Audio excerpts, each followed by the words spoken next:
17장 11절로부터 19절까지의 말씀 교독하겠습니다. 제가 한 절, 여러분들이 한 절 읽겠습니다. 예수께서 예루살렘으로 가실 때 사마리아와 갈릴리 사이로 지나가시다가 한 마을에 들어가시니 나병 환자 열병이 예수를 만나 멀리 서서 소리를 높여 이르되 예수 선생님이여 우리를 불쌍히 여기소서 하거늘 보시고 이르시되 가서 제사장들에게 너희 몸을 보이라 하셨더니 그들이 가다가 깨끗함을 받은지라. 그 중에 한 사람이 자기가 나은 것을 보고 큰 소리로 하나님께 영광을 돌리며 돌아와 예수의 발 앞에 감사하니 그는 사마리아 사람이라. 예수께서 대답하여 이르시되 10사람이 다 깨끗함을 받지 아니하였느냐? 그 9은 어디 있느냐? 이 이방인 외에는 하나님께 영광을 돌리러 돌아온 자가 없느냐 하시고 다 같이 그에게 이르시되 일어나 가라. 내 믿음이 너를 구원하였느니라 하시더라. 아멘. 자, 오늘은 누가 진정한 기적을 경험하는가? 누가 진정한 구원을 경험하는가라는 제목으로 말씀을 전하도록 하겠습니다. 자, 오늘은 추수감사주일이죠. 여러분, 감사주일에 어떤 마음이 드십니까? 매번, 매년 한 번씩 있는 감사주일이니까, 그저 그렇네요. 그런 마음이 드세요. 아니면, 이번 한 해는 정말 저는 하나님의 은혜로 가득했던 것 같아요. 그런 마음이십니까? 아니요, 저는요, 별로 행복한 한 해가 아니었어요. 여러분, 혹시 그런 마음으로 오신 분들이 있을 것입니다. 감사해야 될 날임에도 불구하고 우울하고 답답하고 왠지 모르게 이렇게 마음에 눌리는 것 같고 그런 분들도 오늘 이 자리에 참여하셨을 줄 압니다. 그런데 오늘 말씀 들으시면서 정말 감사가 무엇이고 감사하면 어떤 역사가 일어나는 것에 대해서 한번 이 말씀을 통해서 변화되는 그런 시간이 되었으면 좋겠습니다. 여러분 정말 행복하십니까? 먼저 질문하고 싶어요. 행복하세요? 아멘 하시는 분들이 이제 군데군데서 있습니다. 그런데 많은 분들은 또 목사님 왜 저래? 이런 모습으로 지금 바라보시는데요. 행복은요, 기억하십시오. 행복은 감사의 문으로 들어와서 불평의 문으로 나아간다라는 말이 있습니다. 맞죠? 감사의 문으로 들어오는 거예요. 감사의 문으로 들어오면 행복해지죠. 그런데 불평하기 시작할 때 어떻게 해요? 행복은 탈환한다는 거예요. 진정 행복하기를 원한다면 우리는 감사해야 합니다. 감사는요, 지금 내가 행복하다는 것을 보여주는, 주소라고 할 수 있습니다. 행복의 보금자리는 감사하는 마음이 있다는 거예요.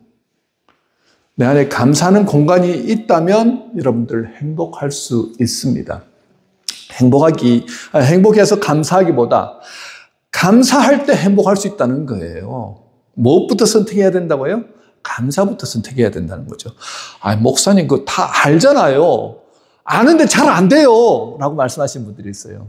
제가 지난주에 우연히 이제 TV를 이렇게 봤는데 어떤 프로그램이냐면 사실은 이제 목회자가 그런 프로그램들을 한 번씩 일부러 볼 때가 있습니다. 이혼 관련된 프로그램이에요. 요새 참 심각하더라고요. 가정이 계속 무너지는 모습을 보니까. 그곳에 나온 분들의 일상을 보면서 느꼈던 모습이 있거든요. 100% 똑같으라는 거예요. 공통점이 하나 있습니다. 그게 뭐냐면은 그 입술에서는 감사가 없더라는 거예요. 놀랍게도. 단 한 사람도 그 입술에서 저는 너무 감사합니다. 이런 사람 단 한 명도 없었습니다. 저는 그게 어메이징했습니다. 집에 카메라를 설치해 놓고 일상생활을 어떻게 하는가를 보잖아요. 그런데 항상 불평, 불만, 그리고 서로의 잘못을 막 지적하기만 하더라는 거예요. 서로를 인정해 주거나 아니면 높여주거나 존중해 주거나 이런 거는 전혀 보이지도 않고 감사의 말은 전혀 나오지도 않더라는 거죠. 그러면서 제가 그 상황들을 쭉 볼 때 딱 한 가지 느낌이 왔습니다. 우리가 죽어서 가는 곳이 이런 곳이겠구나. 예수를 믿지 않고 가는 곳 바로 그곳이 지옥이겠구나. 그런 생각을 했습니다. 왜 사람들이 이혼하느냐? 지옥같이 사니까 이혼하는 거라는 거예요. 행복하려고 결혼했는데 살다 보니까 사랑이 식고 신뢰가 깨어지고 죽일 듯이 싸우더라는 거예요. 부부 두 사람 다 공통된 것도 한 가지, 두 번째는요, 상대방이 잘못했다고 상대방을 지적하고 탓하더라는 거죠. 여러분, 그 모습은 진짜 지옥에서 일어나는 모습이라는 것입니다. 여러분, 감사가 사라진 곳에는요, 어떻다고요? 뭐가 대신 자리를 잡는다고요? 불평, 불만, 시기, 질투, 원망, 분노가 자리를 잡습니다. 감사가 사라지면 어중중하게 뭐 하는 게 없다는 거예요. 그러게 감사는 해도 되고 안 해도 되는 게 아닙니다. 여러분, 요새 예수 믿지 않는 사람도 여러분들 감사해야 됩니다 하면서 감사일기를 적으라고 하고 감사를 독려하기까지 하더라는 거예요. 그런데 예수를 믿었음에도 불구하고 우리는 성경에 분명하게 명령으로 나와 있잖아요. 밤사에 감사하라. 감사는 해도 되고 안 해도 되는 게 아니다 분명히 말씀하고 있는데도 불구하고 우리는 감사가 잘 안 되더라는 거예요. 목사님, 감사할 일이 있어야 감사하죠. 억지로 감사하는 게 그게 말이 됩니까? 내가 마음에서 우러나와서 감사해야 감사가 되는 거 아닙니까? 라고 얘기합니다. 맞지요. 근데 여러분 한번 생각해 보십시오. 마음에서 우러나오는 감사할 일이 많던가요? 아니면은 세상에 그냥 살아가는데 불평하고 불만하고 화가 나고 막 힘든 일이 더 많던 거예요. 솔직하게. 힘든 일이 훨씬 더 많지 않습니까? 내가 원치 않았음에도 불구하고 감사하고 싶음에도 불구하고 감사할 일들은 별로 없더라는 거예요. 그리고 우리가 다람쥐 쳇바퀴 돌아가는 그 삶을 살아가고 있잖아요.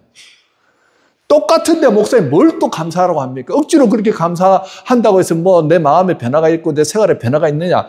별로 그렇지 않던 것 같은데 이렇게 얘기를 합니다. 근데 그거 몰라서 하신 말씀이세요.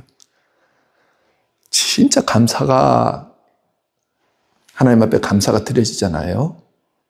그러면 감사의 영향력은 그냥 감사로 끝나는 게 아닙니다. 한번 감사했다고 감사가 뚝 하고 떨어지는 게 아니라는 거예요. 감사는 계속해서 꼬리에 꼬리를 물고 감사할 제목들이 계속해서 늘어난다는 거예요. 감사할 제목들이 늘어나는 것으로 끝나는 게 아니고 감사할 제목들이 나중에는 감사한 대로 이루어지는 놀라운 역사가 일어나더라는 것입니다. 야, 그래서 오늘 여러분들이 오늘 이 말씀을 들으면서 결단하시고 정말 하나님 앞에서 내가 어떤 모습으로 서 나가기를 하나님이 원하시는가를 딱 여러분들이 받아들이시고 삶에서 결단하면서 나가시잖아요. 그러면은 하나님의 복이 그냥 내가 하나님의 복을 쫓아서 가는 사람이 아니고 하나님의 복이 막 나를 쫓아오는 것을 느끼실 수가 있으실 것입니다. 그래서 오늘 말씀을 잘 들으시고 감사로 오늘 하나님 앞에 기쁨으로 예배 드리는 것뿐만 아니라 그로 인해서 내 삶에 진정으로 하나님의 은혜와 축복이 흘러넘치는 그러한 시간이 되시길 주님의 이름으로 축원합니다. 아멘. 오늘 본문의 말씀은요, 우리에게 감사에 대한 좋은 가르침을 가르치거든요. 11절 말씀을 보면 예수님께서 예루살렘을 향해 가시다가 사마리아와 갈릴리 사이로 지나가셨다 라는 말이 나오지요. 어디요? 지명이 사마리아와 갈릴리 사이입니다. 여러분, 전통적으로 사마리아 사람들이 살던 지역이고 갈릴리는 어디예요? 유대인들이 살던 지역 아닙니까? 오랜 동안 이 사람들은 사이가 좋지 않았어요. 왜요? 사마리아 사람들은 아시리아에서 정말 이제 아시리아가 정복 전쟁을 통해 가지고 사마리아 지역을 다 점령하고 난 다음에 사마리아에 있던 유대인들을 어디로 보냅니까? 아시리아 지역으로 그냥 이렇게 흩어버린 거예요. 그리고 그 아시리아에 있는 사람들을 사마리아에 와서 살게 하면서 그냥 유대인과 이방인이 섞여버린, 그러니까 잡종이라고 하잖아요. 그런 사람들이 살던 곳이었습니다. 유대인들은 당신들 우리 인정 못한다. 당신들 유대인 아니다. 그러면서 마치 자기들은 선민이고 사마리아 사람들은 이방인인 것처럼 우리가 얘기하는 짐승처럼 생각하면서 그렇게 살아오니까 서로 간에 으르렁거리면서 항상 사이가 좋지 않은 그런 곳이었다는 거예요. 그래, 거기에 경계 지점이 있습니다. 그 길로 지금 누가 오셨다고요? 예수님이 오셨다는 거예요. 예수님이 그 길로 지나가시는데 그 당시에 사실 이쪽에도 소속되지 아니하고 저쪽에도 소속되지 않는 그 사람들이 그 지경에 살고 있었습니다. 그들이 누구라고요? 나병 환자들. 사마리아 지역에 있던 나병 환자들, 유대 지역에, 갈릴리 지역에 살던 나병 환자들, 그 사람들이 어디에 발붙일 곳이 없으니까 바로 그 경계 지역에 와가지고 공동체를 이루면서 살아가고 있더라는 거예요. 그런데 예수님의 소문을 들은 거예요. 야, 예수님이 지금 가는 곳곳마다 예수님 만나는 사람들은 다 나음을 입었대.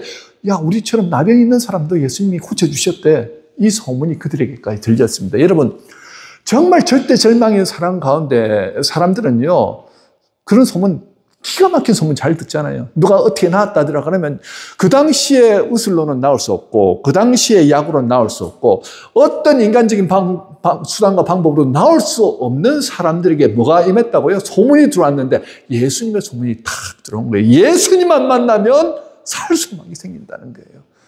그러면 이 나병이 그 당시에는 뭐 지금은 많이 이제 의술도 발달하고 했지만 여전히 불치병인 건 마찬가지입니다. 그런데 그 당시에 나병은요,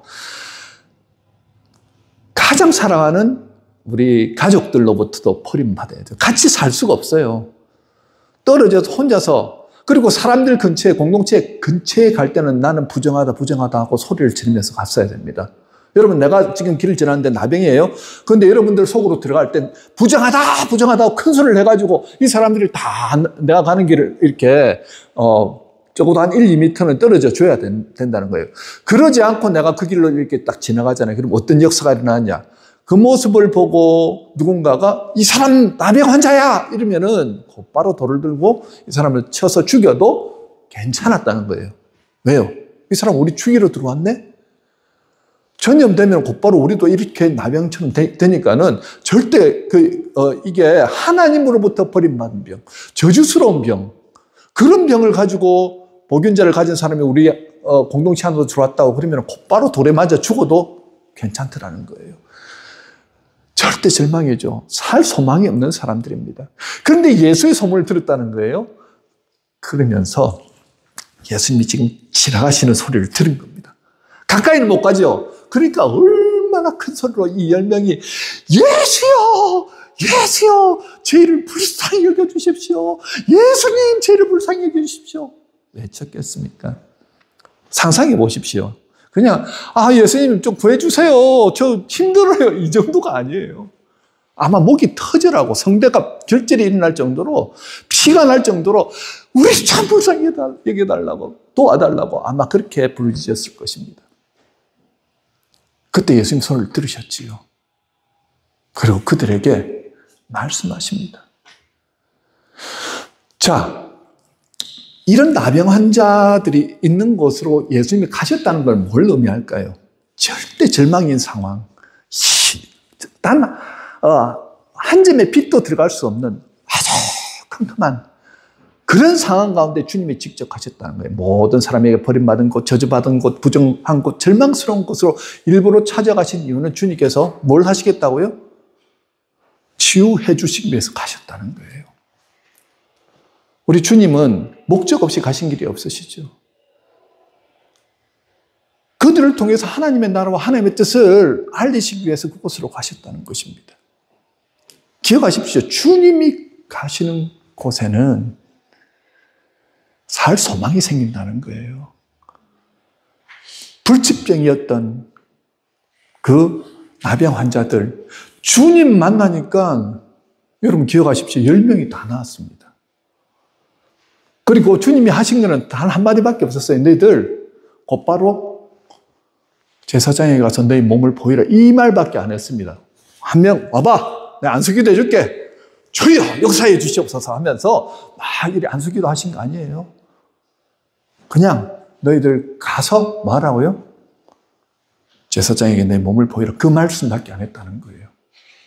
기억하십시오. 주님이 역사하시면 죽음 가운데 살던 사람들이 다시 살아난다는 거예요. 믿으십니까? 하나님이 역사하시면요, 희망 없던 사람들이 희망이 생깁니다. 오늘 주님이 역사하시니까요, 그 사람들은 이제는 살아나기 시작하죠. 여러분,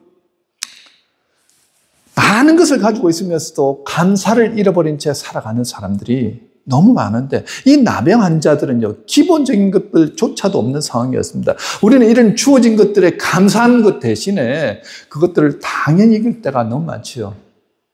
당연히 이기다 보니까 감사가 나오지 않죠. 여러분, 감사가 없는 곳에는 기적도 일어나지 않습니다.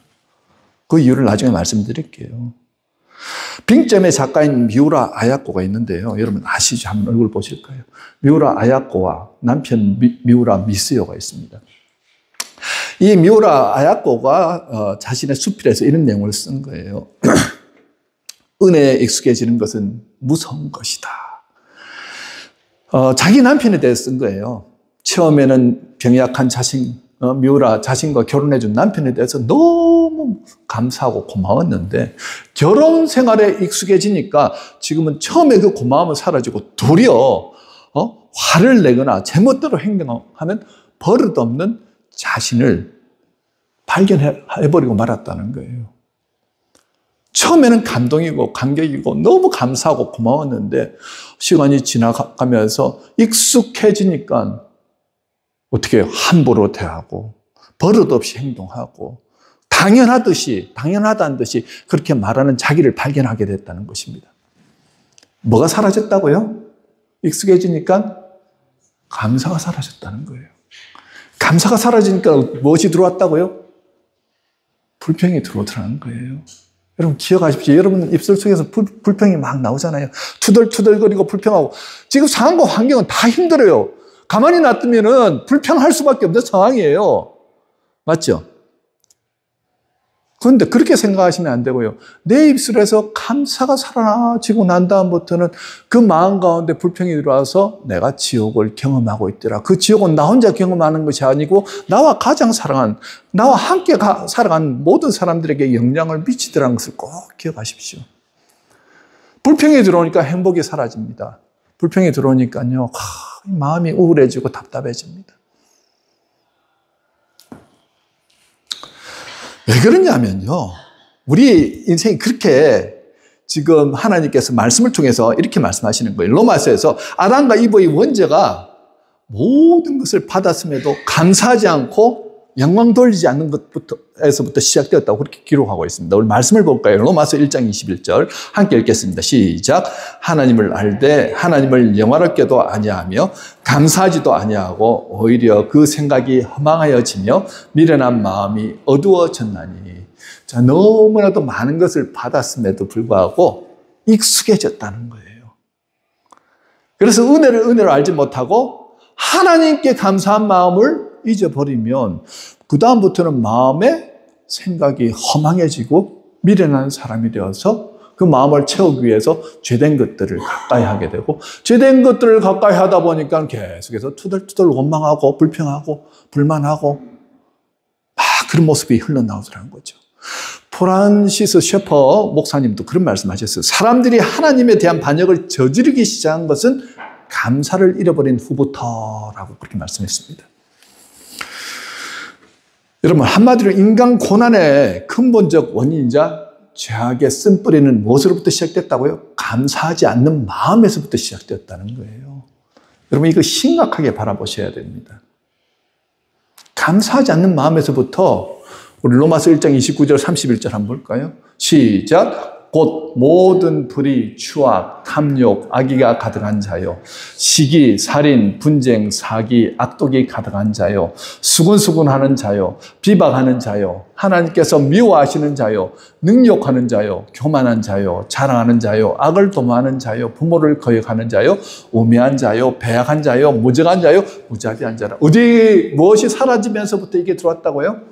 하나님께 감사하는 것이 사라지니까 그 다음부터 자리를 잡고 있는 것이 이런 것들이 자리를 잡더라는 것입니다. 오늘 우리의 모습을 잘 보십시오. 감사가 사라지고 난 다음에 이 중에 몇 가지가 여러분 우리 안에 있을 거예요. 야, 이 기가 막히네. 내 모습 안에 이런 모습들이 있었네라는 것을 여러분 느끼실 것입니다. 오늘 본문에서 10명의 나환자들이 예수님이 오시는 것을 보자마자 멀리 서서 소리를 지르는 거예요. 예수 선생이여 불쌍히 여기소서 막 하면서 할 때는요, 주님 없으면 난 못 삽니다. 주님 살려주셔야 됩니다 하면서 간절한 마음으로 주님을 찾았습니다. 예수님은요, 14절에서 정말 한 명도 빠짐없이 어떻게 다 치유해 주셨죠. 그것도 제사장들에게 가서 너희 몸을 보이라 하셨더니 가는 길에 깨끗함을 입었더라는 것입니다. 그들이 깨끗함을 입은 이유가 무엇입니까? 주님을 만나면 반드시 치유함을 받을 수 있다는 믿음이 있었다는 거예요. 그러니까 아니 예수님 우리 뭐 한번 만나가지고 안수 기도를 해주시든지 뭐 터치를 한번 해주시든지 하나님 예수님께서 뭔가 신비한 그런 것들을 해주셔야지 이런 불평 한마디도 안 하죠. 어떻게 했습니까? 그냥 말씀에 순종하여서 무슨 말입니까? 다른 말 믿었다는 거예요. 믿고 갔다는 거예요. 그냥 갔다는 거예요. 가다 보니까는 10명 모두가 다 치유를 받았습니다. 공통적으로. 여러분, 예수님이 임재하실 때 믿고 순종하면 역사가 일어났다. 믿으십니까? 그렇게 됐죠? 그런데 차이가 어디에서 납니까? 믿고 순종해가지고 다 육체적으로 나음을 입었는데 그 중에서 예수님께 돌아온 사람은 한 사람밖에 없다는 거예요. 어디에서 갈립니까? 감사하느냐 감사하지 않느냐로 갈리더라는 거예요. 이 나병한 자들은 모두가 다 절대 절망 가운데 사는 사람들이었습니다. 그들의 단 한 가지 소망은요, 무조건 이 나병에서 자유하고 치유되어지고 정상적인 삶 사는 거 아니었습니까? 그런데 예수님의 한마디 말씀, 내 몸을 제사장에게 보여주라는 그 말씀에 순종하여 가다가 다 깨끗하게 치유함 받았는데 죽을 병에서 치유함을 받았다면 가장 먼저 해야 될 게 무엇입니까? 당연히 예수님께 쫓아와야지요. 그리고 주님 앞에 아유 주님 내가 살았습니다. 너무 감사합니다. 감사합니다. 눈물을 흘리면서 감사하면서 하나님께 행복 올려드려야 되는 게 당연한 거라고 생각 안 하십니까? 맞죠? 그런데 우리는 어떻게 합니까? 이 가운데 목사님 나는 나 같으면요 사마리아 나병 환자처럼 나는 곧바로 들어왔을 것 같아요. 이런 분도 계실 거고 아마 다른 분들은 글쎄요 저 같으면 9명에 속하지 않았을까 이런 분도 계실지 모르겠어요. 아마 지금 비율로 봐서는 한 명에 속하는 분들이 훨씬 더 많을 거라는 생각이 드는데 과연 그럴까요? 여러분? 자, 이들은요 지금 치료받고 난 다음에 어디를 가야 됩니까? 결국은 제사장에 가가지고 확답을 받아야지 이제 너는 완전히 깨끗하게 치유함을 받았다는 그 증거를 받게 되잖아요. 그 증거를 받아야지 이제 일상생활에 들어갈 수 있습니다. 그러니까 그들 중에 이 사마리아 사람은 유대인이 아니니까 제사장에 굳이 갈 필요 없어서 예수님께 왔을 수도 있습니다. 지금 이 사람들은 무조건 제사장에게 가야 되니까 예수님 말고 제사장에게 지금 먼저 갔다라고 얘기할 수도 있습니다. 그런데요, 또 그런 마음 플러스해서 이들이 앞으로 내가 이제 이 나음을 입었는데 이제 앞으로 내가 뭐 해 먹고 살지? 먹고 사는 걱정이 이제 앞을 가리는 거예요. 지금 감사한 것보다도 이제 앞으로 내가 무엇을 해야 될까? 내가 이제 그 순서대로 보면은 제사장한테 먼저 가지고 나음을 입고, 그 다음에 우리 부모님, 우리 가족들을 찾아가가지고 내가 나았다는 것을 알리고 막 이렇게 하다 보니까 제일 중요한 것을 놓치죠. 그게 무엇입니까? 나를 고쳐주신 그 예수님에 대한 은혜, 하나님께 대해 영광 올려드리는 걸 그냥 잊어버리더라는 거죠. 그런 측면에서 바라본다면 아마 저와 여러분 중에서 많은 분들이 9명에 속하지 않을까요? 저도 그랬습니다. 제가 이 말씀을 묵상하면서 나는 그런 적이 없었나 생각해보니까 여지없이 저도 그렇더라고요. 제가 1998년도에 이민 왔을 때 그 당시에는 지금처럼 이렇게 정보가 많이 없던 때입니다. 누군가 옆에 와서 도와주지 않으면요, 참 먹고 살기 힘든 시절이었고, 그 당시에 영어도 잘 안 되고 하다 보니까 은행 계좌를 이렇게 틀 때도 누군가 영어 잘하시는 분이 옆에서 도와줘야 했고요. 또 자동차 한 대를 사더라도 누가 보증을 해주시고 하셔야 되기 때문에 누가 함께 가서 도와주셔야 했고요. 집을 계약할 때도 누군가 도와주셔야 했고요. 또 제가 공부할 때도 학교 들어갈 때도 마찬가지고요. 신학교에서 공부할 때도 캐네디언 전도사님이 밤새 또 에세이 쓰는 것도 도와주심을 통해가지고 제가 그때마다 힘들 때마다 패스하면서 이렇게 갔는데 그 당시에는 감사합니다 했지만은 그냥 우리가 입으로 감사할 수 있잖아요. 진정으로 내가 이분한테 감사했는가 생각해 보니까는 아마 이들 9명의 마음과 비슷했던 것 같습니다. 화장실 갈 때 하고 화장실 나올 때 하고 마음이 다르다 그러잖아요. 다 낫고 나니까는 결국은 그 정말 주님에 대한 감사를 잃어버리더라는 거죠. 여러분들 어떠십니까?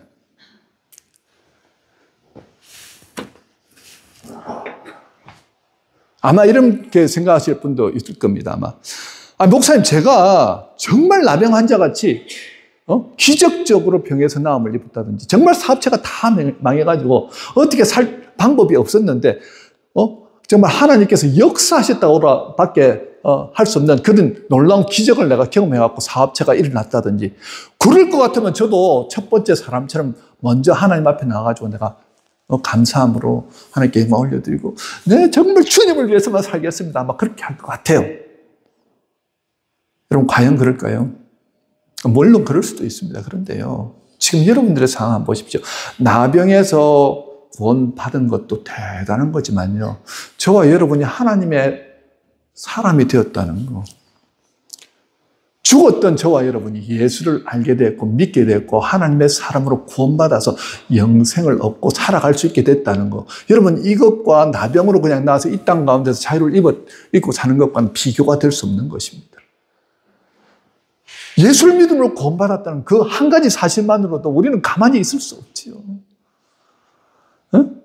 정말 주님, 죽음에서 우리를 구원해 주신 그 사랑, 그 은혜, 하나님 이거 어떻게 갚아야 할지요. 주님이 십자가에서 친히 나를 구원해내시기 위해서 십자가에 달려 들어가신 그 사랑, 그 은혜를 생각하면 주님, 저 가만히 있을 수가 없어요. 여러분, 그런 감격으로 오늘 살아가십니까? 그 감격을 잃어버리니까요, 감사가 사라지더라는 거예요. 제가 그 이유를 말씀드릴게요. 오늘 한 명의 사마리아인이 돌아오지 않았습니까? 자기는 제사장에 갈 필요 없어서 그런 거 아니에요. 그는요, 정말 하나님, 주님이 고쳐주시면 나는 살 것 같습니다 하면서 간절히 부르짖는데 돌아올 때도 어떤 모습으로 돌아오냐면요, 이렇게 돌아옵니다. 아니, 우리가 보통 이렇게 은혜를 입거나 큰 기적 같은 일을 경험했을 때 오면은 조용히 와가지고 감사합니다. 제가 살았네요. 너무 감사해요. 이렇게 하고 끝날 수 있는 부분인데, 이 사람 돌아올 때도 어떻게 돌아왔냐면, 예수님 감사합니다 하면서 아까 성대 결절이 날 정도로 목에서 피가 날 정도로 살려주려고 달라고 하던 그 목소리로 똑같이 그 톤으로 감사합니다. 주님 감사합니다 하면서 온 사람들이 다 들을 수 있을 모양으로 나와가지고 감사하더라는 거죠. 무슨 말입니까? 그는요, 끝까지 주님을 바라봤다는 거예요. 살려주실 때도 주님을 바라봤고요, 살려주실 은혜 생각해 보니까 그때도 보니까 주님을 바라보고 있더라는 거예요. 낳자마자 주님이 살려주셨네 하면서 주님께는 나오더라는 거죠. 시선이 계속 누구를 맞추고 있습니까? 주님께 고정되어 있더라는 거예요. 뭘 말씀하고 있습니까? 주님께 고정하던 그 시선이 자꾸 다른 데를 바라보니까 시선이 흐트러지잖아요. 지금 오늘 9명의 이 나병 환자였던 사람들은 어디를 바라봅니까? 앞으로 내가 어떻게 살아가야 될지, 앞으로 내가 지금 무엇을 해야 될지, 시선이 나만 살려주면 하나님 감사하겠습니다 하면서 주님 바라보던 그 시선이 계속해서 다른 것들을 바라보기 시작하는 거예요. 그러니까 무엇을 잃어버리더라고요? 감사를 잃어버리더라는 거예요. 여러분, 시작점은 어디서 시작한다고요? 주님을 바라보는 것에서부터 시작이 된다는 거예요. 주님 안에 있을 때부터 감사가 시작이 된다는 거예요. 주님 안에서 감사가 시작되질 때 감사로 끝났습니까? 아니요. 주님께서 이 사람이 들어왔을 때 너 왜 다른 사람들은 어디 있냐 물어보니까 제가 말 못하잖아요. 그러니까 그래, 너 오늘 사마리아 사람이지만 네 영혼까지 구원받았다라고 말씀해 주시죠. 영생을 얻게 되었다는 거예요. 하나님 나라의 백성이 되었다는 거예요. 여러분, 잘 기억하십시오. 우리가 힘들고 어려운 상황은 다 똑같습니다. 이민생활 쉽던가요? 아니요, 저 굉장히 힘들었습니다. 여러분들도 굉장히 힘들게 이민생활 하실 줄 알아요. 그래서 너무 안타까워요. 공부하는 학생들 절대 쉽다고 생각하지 않습니다. 저 어느 안 될 때 영어로 죄송합니다. 또 공부한 얘기를 해서. 근데 공감을 한다는 거예요. 얼마나 힘들게 공부하고 있는지를 알기 때문에 공감을 한다는 겁니다. 직업학교에서 지금 불어로 공부하시는 분들, 안 되는 불어를 공부하느라고 머리를 막 쥐어짜면서 머리털이 쭉쭉 빠지고 원형 탈모가 생기고, 왜 모르겠어요. 제가 어떻게 도와드리고 싶지만 도와드릴 수가 없는데 힘든 건 너무나 다 압니다. 지금 각자가 속해 있는 곳에서 얼마나 고군분투하면서 최선을 다하며 살아가고 있다는 것도 너무 잘 압니다. 그러다 보니까는 에너지가 없는 거예요. 감사하고 싶은데 감사할 역량이 없는 거예요. 맞죠? 그런데 더 중요한 거 한 가지를 놓치니까 자꾸 상황에 함몰돼가지고 하나님 앞에서 누릴 수 있는 그 진정한 자유와 평안과 기쁨과 감사를 놓치고 살더라는 거예요. 우리를 구원해 주셨는데, 우리를 사랑하시는데, 우리와 항상 함께 하시는데, 주님께 집중하고 주님의 십자가를 바라보면서 주님의 도움을 구하면서 주님과 함께 걸어가는 인생이 된다고 한다면 우리는 그것만으로도 감사하면서 이 지금 모든 상황을 다 이겨나갈 수 있다는 것입니다. 그런데 그거를 놓치기 시작하니까 모든 게 불평불만이에요. 왜 하나님 내 기도에 응답해 주지 않습니까? 왜 나를 요 모양 요 꼴로 힘들게 하십니까? 내가 예수 믿었다고 하면 좀 주님께서 복도 주시고 잘 될 수 있도록 도와주셔야 되는 거 아닙니까? 불평불만만 나오지요. 하나님에 대한 원망만 흘러나오더라는 것입니다. 그렇지 않습니까? 주님께 시선이 집중되어야 되는데 그 시선이 자꾸만 다른 것을 바라보니까 계속해서 예수를 믿어도 감사가 없는 거예요. 여러분, 원리를 가르쳐 드린 겁니다. 다시 여러분들의 시선을 자꾸 여러분 자신들 바라보시지 마시고, 상황 바라보시지 마시고, 자꾸 남 탓하시지 마시고, 누구 때문에, 내 남편 때문에, 아니면 누구 상대방 때문에 자꾸 지적하시지 마시고, 여러분 때문에 하면서 여러분도 지적하시지 마시고요. 예수님 바라보시라는 거예요. 예수님 바라보십시오. 그때부터 어떻게 해요? 주님과 소통이 시작됩니다. 주님의 말씀이 들기 시작하고요. 주님의 은혜가 그때부터 흘러나오기 시작합니다. 그때 하나님 앞에 기도하면서 감사를 선포하십시오. 맞습니다. 주님이 나를 보내주신 이것만으로 감사한데요. 여러분, 은혜가 넘치잖아요. 감사가 그냥 저절로 나옵니다. 어떤 감사가 나온 줄 아십니까, 여러분? 오늘 숨을 쉬는 것도 감사. 나를 구원하신 것도 감사. 내 뜻대로 안 돼도 주가 인도하는 것에 감사. 내게 주신 모든 것 감사. 때로는 가져가심도 감사. 내게 고난 주셔서 주 뜻 알게 하신 것도 감사. 내가 여기까지 온 것도 다 주님의 은혜입니다. 여러분, 성경에 우리 믿음의 선조들 가운데 고난 없이, 어려움 없이 하나님 앞에 복받은 사람이 있습니까? 단 한 명도 없습니다. 다 고난 가운데 있었습니다. 그런데 그들이 잘했던 게 뭐냐면 끝까지 주님을 바라봤다는 거예요. 믿음의 눈을 열고 주님을 바라보기 시작했을 때 힘들어도 하나님을 찬양하고 감사할 수 있죠. 감사는 어떤 특징인 줄 아십니까? 잘 들으세요. 감사는요, 우리 제 시골에 갔을 때 펌프가 있었습니다. 우물 이렇게 퍼올리는 펌프 있잖아요. 그냥 펌프질하면 절대 물 안 올라옵니다. 뭐가 있어야 됩니까? 아시잖아요. 마중물이라는 게 있어야 되죠. 물을 한 병을 거기에 딱 위에 붓고는 이렇게 펌프질을 하잖아요. 그럼 어느 순간 물이 콸콸콸콸 흘러나오죠. 감사는 이 마중물과 같은 거예요. 감사 한 번 했는데 감사 한 번으로 끝나는 게 아니더라는 거죠. 오늘 감사 한 번 했던 그 사마리아인이 하나님으로부터, 예수님으로부터 어떤 축복을 받습니까? 넌 죽을 수밖에 없는 사람이야. 육체적인 몸만 회복되었지만 영생을 얻는 축복을 공급받잖아요. 감사하기 시작했을 때, 주님을 바라보고 감사하기 시작했을 때 그때부터 오는 복은요, 여러분들 쫓아다니는 복이 온다는 거예요. 주십시오가 아니고 나는 가만히 있었는데 막 복이 쫓아오면서 하나님께서 그런 사람들을 막 붙여주십니다. 나를 도와주겠다고 한 사람들 붙여주시는 거예요. 요셉이 그렇지 않았습니까? 야, 너 요셉 바라보니까 보디발이 뭐라고 말합니까? 야, 요셉은 하나님이 함께 하시는 사람 같아라고 얘기하지 않습니까? 요셉이 잘했던 게 그거예요. 불평할 수밖에 없는 상황. 투덜투덜 거릴 수밖에 없는 상황에서 끝까지 주님 바라보고 주님께 감사하는 생활을 하니까 어떻게 해요? 주님이 책임지시더라. 아멘.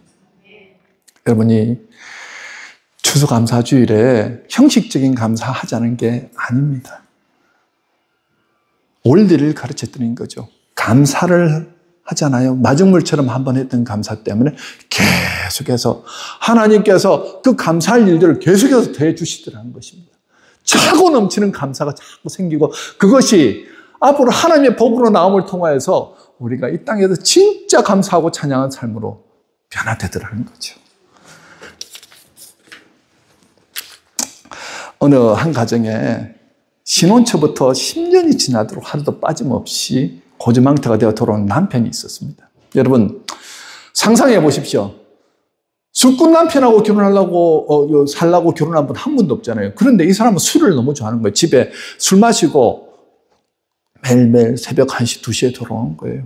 이 부인은 참 신앙이 좋은 부인이었는데 하나님 앞에 울면서 기도합니다. 하나님 좀 도와달라고, 우리 남편 좀 술 좀 끊게 해달라고 그렇게 기도했는데도 하나님 묵묵부답인 거예요. 남편은 변할 생각이 없습니다. 얼마나 잔소리를 많이 했겠습니까? 당신 여러분 나는 당신 못 산다고. 여러분 크리스찬들도 스트레스 받으면 이혼하자는 말 할까요? 안 할까요? 하지요. 왜 안 하겠습니까? 화가 나는데 말도 안 듣고 자기 뜻대로 하지도 않고 그러니까 막 오만 수단과 방법을 다 했는데도 아무런 변화가 일어나지 않습니다. 그런데 어느 날 하나님 앞에서 답답해서 기도하는데 갑자기 성령의 인도하심이 있는 거예요. 어떤 마음이 드냐면 범사에 감사하라. 그러면 기적이 일어난다고. 한 번도 들려보지 못한 그 음성이 마음속에 쑥 하고 들어온 겁니다. 범사에 감사하라. 그러면 기적이 일어난다. 정말 기적이 일어날까? 이때까지도 변하지 않았는데. 하지만 그것이 너무 강렬했기 때문에 하나님 앞에 그러면 내가 지금부터 하나님 감사의 제목을 적어보겠습니다. 그래 남편은 들어와가지고 술 취해가지고 코를 드렁드렁 벌면서 자고 있는데 그때 일어나가지고 감사의 제목을 탁 적는 거예요. 한번 보시죠. 한심한 남편이지만 없는 것보다는 나아서 감사합니다. 술은 취했지만 다른 데 가지 않고 항상 집을 잘 찾아와서 잠을 자니 감사합니다. 술은 좋아해도 여자라고는 나밖에 모르니 감사합니다. 다른 남편들은 술만 먹으면 손찌검이나 심한 주사로 가족들을 괴롭히는데 그런 일 없이 한국 사기에 처박혀 잠만 잘 자니 감사합니다. 술을 그렇게 많이 마셨어도 아직까지 병원 한 번 안 가니 감사합니다. 술 먹은 다음날 결건하지 않으니 감사합니다. 토요일에는 술 더 많이 마셔가지고 제가 주일에 교회 가는 거 방해하지 않고 잠들어 있으니 감사합니다. 여러분 사실은 이 상황 가운데서 이게 감사할 내용입니까? 하나도 감사할 내용이 아니잖아요. 그런데 자기가 써놓고도 보니까 되게 웃긴 거예요. 그래서 보면서 이렇게 막 싱글거리면서 희죽거리면서 막 웃었다는 거예요. 갑자기 남편이 툭 일어나더니 아니 뭐가 그렇게 좋아서 싱글거리면서 웃고 있냐고. 그런데 여보 당신과 사는 것이 너무 감사해서 그래요. 아니 아내의 예상치 못한 답변이 들린 거예요. 이때까지 아내가 잔소리하고 이혼하자고 그러고 막 짜증이 나고 화낼 때는 끔찍하지 않던 남편이 갑자기 닭똥 같은 눈물을 뚝뚝 흘리는 거예요. 그러면서 내가 술 먹고 당신 속을 그렇게 썩였는데도 나와 사는 거 감사하다니. 나 이제부터 이제 술 끊으려고 노력해볼게.